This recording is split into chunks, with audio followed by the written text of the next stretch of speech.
Hey, what's going on, guys? I'm Nick Gray from Phandroid, and if you've been keeping up with my channel the last couple weeks, you've probably seen my full review of the Galaxy Note 20 Ultra and a couple smartphone camera comparisons where I pitted this device against some other smartphones that launched earlier this year. Now, in this video, I wanted to do something just a little bit different and compare the Note 20 Ultra against a real camera, the Sony A7III, which I'm using to record right now. Now, this is a full-frame mirrorless camera, and it's the device I use on a regular basis to record all of the videos that you see here, but it also takes some pretty good pictures. So I was wondering, can the 108 megapixel sensor on the Note 20 Ultra and its two additional 12 megapixel sensors with an ultra wide and also a 5x periscope telephoto lens really match up to a real camera? Now, for the Sony A7III, I'm going to be using a pretty stock lens, the one that really came in the box with this device, and that's a 28 to 70 millimeter starting at an f3.5 and goes all the way up to f5.6 when you zoom in all the way. So with that out of the way, let's jump into some side-by-side photo and video comparisons between these two devices, and make sure you stick around to the end. I'm going to give my insights into how these two devices actually stack up, because I think the results are going to be very interesting.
Now, the one advantage that the Galaxy Note 20 Ultra has over the A7 III and pretty much any smartphone has is that front-facing camera, allowing you to record pictures, take pictures, and record video while looking at the screen in order to frame yourself. Now, the Sony A7 III does not have a flip-up screen in order to allow you to view yourself while capturing photos or videos, but there are a handful of mirrorless cameras out there that do.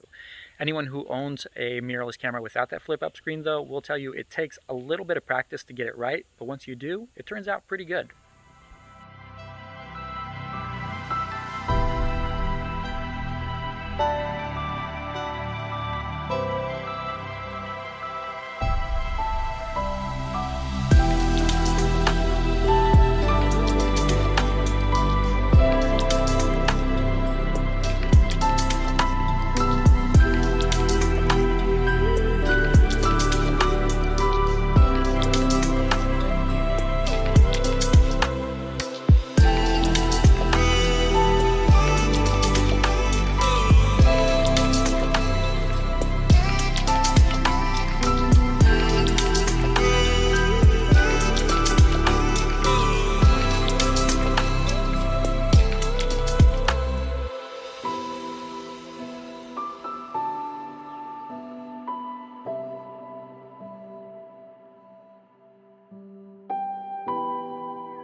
And for recording video at night, this is a look at what you can get on both of these devices. And rather than just having this split down the middle as I usually do, I'm going to zoom in on each one individually right now to give you a better look at what the image stabilization is like, which is pretty good on both devices when I'm holding them pretty steady. But as you can see on the Sony, the overall image quality is so much better, so much clearer in low light situations like this than when compared to the Samsung Galaxy Note 20 Ultra. I mean, the Note still does a really good job at capturing video in these types of scenarios, but there's just so much less grain and such a much more clear picture on a real full frame camera.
As promised, the results here are pretty interesting. Now, there's no denying that the hardware on the Sony mirrorless camera is far superior than that of the Note 20 Ultra. But as we've seen time and time again in other smartphone camera comparisons, the hardware itself doesn't always define who comes out on top. As I was expecting, the Sony takes the clear win if you're looking for a device that can take exceptionally sharp images. Besides a few low-light mishaps, the Sony was the clear winner in this respect.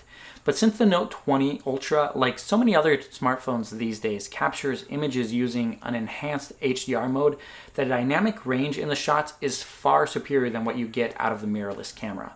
The difference is honestly astounding.